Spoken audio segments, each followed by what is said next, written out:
The views expressed in this blog are hosted on my own website, are strictly personal, and do not reflect the views of any organization.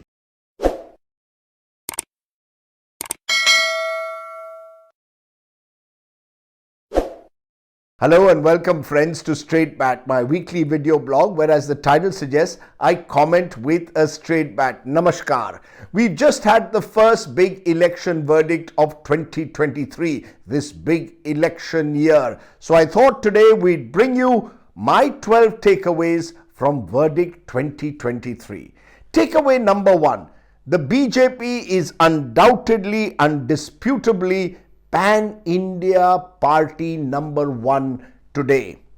It's quite astonishing to think really that just 10 years ago the BJP was completely non-existent across the Northeast. Now the BJP has a footprint of varying degrees in every state of the Northeast. They scored a remarkable victory in retaining Tripura despite the odds, some would say, and they're going to be in power sharing arrangements in Nagaland and in Meghalaya. Remember, in Tripura, 10 years ago, the BJP had just 1.54% of the vote. Now it's won 2 consecutive elections, thereby firmly putting its imprint on the politics of the region. Takeaway number 2. Narendra Modi is India's Neta number 1 by some distance. Okay, you didn't probably need a verdict in these 3 small northeast states for that point to be reaffirmed. But the fact is, Mr. Modi is a relentless election campaigner, the kind that perhaps India has never seen. Just one figure that stands out for me. In the last 8 years, the Prime Minister has visited the Northeast more than previous Prime Ministers put together. Now that suggests a clear attempt on creating a Northeast focus and increasing the visibility of the BJP in the region. And that's had its own impact on infrastructure, on development schemes in the region, especially women-centric schemes. One factor that stood out yet again is the fact that the BJP has scored disproportionately high among women voters in the region. Takeaway number 3. The BJP is slowly but surely growing even in Christian-dominated areas. We saw it, or we've seen it in Goa over the last decade, and we are now seeing it in Meghalaya to some extent, and certainly in Nagaland. The fact is, the Christian community remains wary of the BJP's Hindutva politics, but the party and Mr. Modi are no longer anathema to the Christian community. You know, there is that saying, Asaduddin Owaisi's famous catchphrase, beef is mummy for the BJP in UP and yummy in the Northeast and Goa. And that's true. It exposes in a way the political hypocrisy, you could say, of the Bharatiya Janata Party. But it also reveals a willingness to embrace local customs in the periphery while espousing Hindutva politics in the heartland. Takeaway number 4. The Congress party is disengaged from elections. The Congress organization was fully involved in Rahul Gandhi's Bharat Jodo Yatra and made every effort to make it a resounding success. But somehow that same resolve, the resources, the determination to fight seems to be missing at election time. No major rally in Tripura. One short trip by Mallikarjun Kharge and a few other leaders to Nagaland, and Rahul Gandhi himself doing one perfunctory rally in Meghalaya. Where is the concerted effort, therefore, to lead from the front at election time? When there were pictures of Amit Shah campaigning in Tura in the Shillong Times, I also saw pictures of Rahul Gandhi and Priyanka Gandhi Vadra holidaying and skiing in Gulmarg. Frankly, the images were a bit jarring and they perhaps told the story.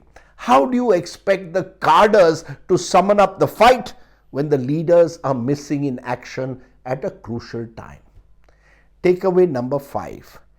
A divided opposition is Advantage BJP. At the moment, there is a fierce jostling going on for the opposition space ahead of 2024. I call it the Kaun Banega Challenger, the KBC syndrome. We saw it in Meghalaya, where the Congress and the Trinamool Congress were at war with each other. We saw it in Tripura, where the Congress Left Alliance on one side and the Tipra Mota, led by former Congressman Pradyut Dev Burman, were again trying to capitalize on the anti-incumbency of the BJP. The BJP's vote, along with its IPFT ally, actually came down by almost 11% in Tripura, but a divided opposition meant Advantage BJP. Let's then turn to takeaway number 6. The Congress left is an unnatural alliance. They attempted it, or they have attempted it in Bengal twice, and they failed. This time they tried it in Tripura, and frankly, they failed yet again. You see, you cannot be, as the Prime Minister says, rightly I would add, have kushti in one state and dosti in the other. It's just not working in that sense on the ground, because the cadres and voters will not switch loyalties overnight, particularly because in a state like Tripura, the Congress and the left were prime enemies of each other for decades. Short-term expediency may result in forging these alliances in one state, but they cannot be a long-term solution for organizational issues that confront particularly the Congress party today. Takeaway number 7. The Trinamool Congress is a Bengal first party. You see, in the last year, the Trinamool Congress has tried to expand beyond Bengal, but it's not quite worked.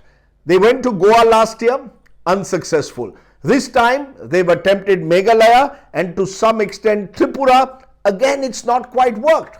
Why? Couple of reasons. One, short-term transactional politics. You can't break the Congress in Meghalaya and then expect that that entire Congress vote will automatically come to you. It won't happen. You need organic growth. The second problem the TMC faces is that its identity is rooted in the soil of Bengal, and therefore to expand becomes a little more difficult for a party like the TMC. In my view, therefore, the TMC has to rethink its strategy. Either it is a regional party with clear national aspirations, or it focuses on Fortress Bengal and then tries to become part of a wider federal front nationally. Takeaway number 8. I call it the Kaisa Pit Mandate. Now, what is that? If the opposition has any reason to feel hopeful after this verdict, it is what happened in a by-election in Kaisa Pit in Pune. This is a BJP citadel. The party has not lost there for almost 3 decades. This time, in a by-election, assembly by-election, the Maharashtra Vikas Aghadi of the Congress, the Shiv Sena and the NCP put up a local Congress candidate, fought the election on local issues, and actually defeated the BJP in its bastion. You could argue, therefore, that there is a lesson there, that where you ally and where the opposition is able to forge a strong alliance like they have in Maharashtra, the BJP will face a major challenge. Takeaway number 9. Nagaland is a sui generis state. You know, as I've traveled across the country, this is perhaps the one state more than any other where politics is practiced with a completely different set of rules. The well-entrenched Naga identity has become a mask for brazen transaction politics. Imagine, even the NCP has won 6 seats there. Ramdas Athawale's RPI has won 2 seats there. And basically the politics of Nagaland now is as if party symbols are also up for sale to the highest local bidder, and whoever is the local strongman is able to summon money and muscle power is actually able to win in Nagaland. The only good news, for the first time ever, Nagaland has elected women MLAs. Takeaway number 9. Politics across this country is increasingly guided not by ideology, but by that old adage, there are no permanent friends or enemies in politics. The Northeast and the small states of the region are a classic example of this. How does one explain then that Conrad Sangma, the big winner in a way in Meghalaya, is someone who is now going back to align with the BJP, the very BJP whose leader Amit Shah on the campaign trail said that Conrad Sangma's government, of which they were once a part, is the most corrupt and inefficient government in the country. So you have a situation now where you call each other corrupt during the election campaign and then tie up post-election. Is this Noora Kushti or shadow boxing or simply cynical realpolitik? Takeaway number 11. In politics, dynasty works, but only up to a point. The battle for Meghalaya, for example, at one level was the battle of the Sangmas. Former CM Mukul Sangma versus present CM Conrad Sangma. Mukul Sangma lost one of his 2 seats. His wife and brother also lost. Only his daughter won. Imagine, half a dozen seats in Meghalaya were of the Mukul Sangma family. Conrad Sangma won, but his brother lost. And while Conrad has undoubtedly emerged as a force to reckon with, someone who's taken his father Purnio Sangma's legacy forward, the truth of the matter is, he and every beneficiary of a family-ruled politics must recognize now that the voter cannot be taken for granted beyond a point. My final takeaway is to re-emphasize a truism of Indian politics. No 2 states are the same. So whatever I have said so far about verdict 2023 may not hold true when Karnataka goes to the polls in May this year. Remember, the stakes in Karnataka now have become even higher, particularly for the Congress party. It's the one state where the Congress is going into the elections as a front runner. But does the party have the stomach and a strategy to fight the BJP's election machine? Is the big question unanswered. That question will be answered in May this year in Karnataka. Think about it. That was the Straight Bat. Do of course subscribe to my YouTube channel for many more such videos. For now, stay well, stay safe. Jai Hind. Namaskar.